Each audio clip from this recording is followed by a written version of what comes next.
Vacation ആവുമ്പോഴും season ആവുമ്പോഴും husband വെറുതെ ഇരിക്കുമ്പോൾ ഇതുപോലുള്ള കുനിഷ്ട പണികളായിട്ട് വരും കേട്ടോ. പാത്രം ഒരുപാട് കഴുകണമല്ലോ എന്ന് വിചാരിച്ച് കുറ്റമൊക്കെ പറയുമെങ്കിലും ഇത് പാകമായി കഴിയുമ്പോൾ കഴിക്കുമ്പോൾ നല്ല രസമാണ് കേട്ടോ. ഉപ്പിലിട്ട നെല്ലിക്ക തയ്യാറാക്കാനായിട്ട് വൃത്തിയായിട്ട് കഴുകിയ നെല്ലിക്കയും പച്ചമുളക് എടുക്കുക.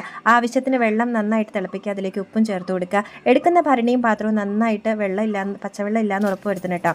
നമ്മുടെ വെള്ളം തിളച്ചത് ചൂടാറാനും വെച്ചിട്ടുണ്ട്. ഇനി ഇതിലേക്ക് ആവശ്യത്തിന് വിനാഗിരി ചേർത്ത് കൊടുക്കാം. തണുത്ത് നന്നായി ആറി കഴിയുമ്പോൾ നമുക്ക് ആ തിളപ്പിച്ച് വെച്ച വെള്ളം ചേർത്ത് കൊടുക്കാം കേട്ടോ.